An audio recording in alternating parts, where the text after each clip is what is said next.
আসসালামু আলাইকুম। মহান 21শে ফেব্রুয়ারিতে এসে জামাত এমন বিনোদন দিল, এই বিনোদনের চোটে একদম ছাদ বাগানে চলে আসছি কন্টেন্ট করার জন্য, আলোচনা করার জন্য। আমার মনে হয় কি এখন থেকে গান গাইতে হবে, বুঝছেন? যে আমাদের গান ছিল না 21-এর, তো অন্য আব্দুল জব্বারের মহান গান, যে সালাম সালাম হাজার সালাম সকল শহীদ স্মরণে। তা এবার থেকে দেখবেন এই নতুন জামানায় জামাত বিরোধী দল হওয়ার পরেই যেহেতু এই চেঞ্জ, গান গাইতে হবে যে সালাম সালাম শত সালাম গোলাম আজম স্মরণে। হ্যাঁ, কেন গাইতে হবে সেটা একটু শোনার চেষ্টা করেন আপনারা।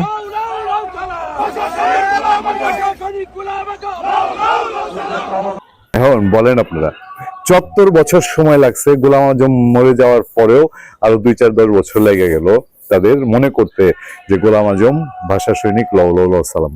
হ্যাঁ, মানে এত বছর ধরে মনে পড়ে নাই যে গোলাম আজম নিজেই বাইচে থাকার সময় তিনি বলছে যে তার ভাষা আন্দোলন করা ভুল ছিল।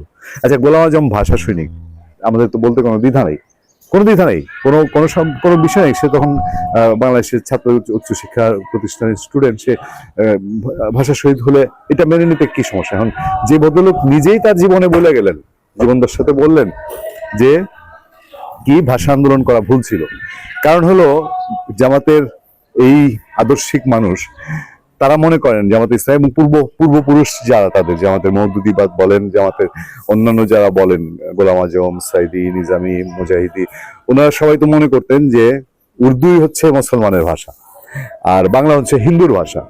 তো মুসলমানের ভাষা রেখে হিন্দুর ভাষায় কথা বলা যাবে না। তো গোলাম আজম আটকানা হয়ে নিজেই ভুল স্বীকার করেছে যে ভাষার যুদ্ধ করে।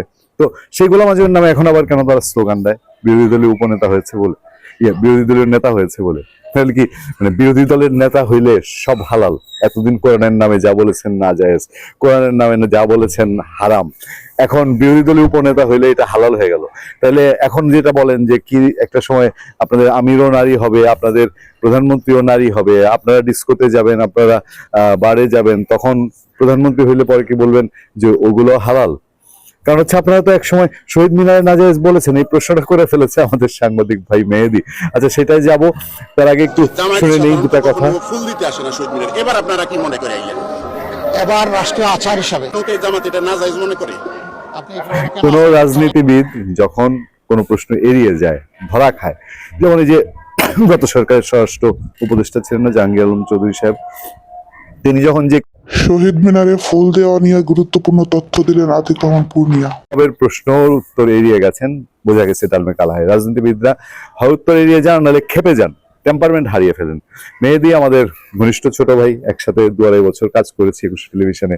ঠান্ডা মাথার রিপোর্টার, পরিশ্রমী রিপোর্টার, এবং খুব একটা আও বাও বোঝে না, একদম এক মনে চলার মানুষ, কোনো সাথে পাচ্ছে নাই, নিজের জীবন নিয়ে নিজের রিপোর্টিং নিয়ে আছে, খুব সময় সচেতন মানুষ। সে তার মুখে এই এই প্রশ্নটা শুনে বেশ ভাইরাল হয়েছে তার প্রশ্ন, দেখলাম। আর প্রশ্ন হলো যে এই যে রাষ্ট্রীয় প্রোটোকল অনুযায়ী বিরোধী দলে গেছে বলে তারা এতদিন বলে এসছে কি, ইসলামী ছাত্র শিবির তারা বলতো যে এটা হলো খাম্বা পূজা, শহীদ মিনারে ফুল দেওয়াটা খাম্বা পূজা। আমি দেখলাম আজহারি সাহেব আবার নানান ভাবে হাদিসের বর্ণনা করছেন, আজহারি সাহেব যা বলেছেন সেটা আমি নাই গেলাম, কিন্তু তাদের ওই খাম্বা পূজা, নাজায়েজ কাজ, ফুল দেয়া, এটা শুধু বিরোধী দলীয় নেতা হওয়ার কারণে বা বিরোধী দলে যাওয়ার কারণে এটা হঠাৎ করে জায়েজ হয়ে গেল? তো সরকারি দলে গেলে জামাত আর কি কি নাজায়েজ জায়েজ হয়ে যাবে? ভালো থাকবেন, সুস্থ থাকবেন। আপনার সাথে আমি আতিক রহমান পূর্ণিয়া।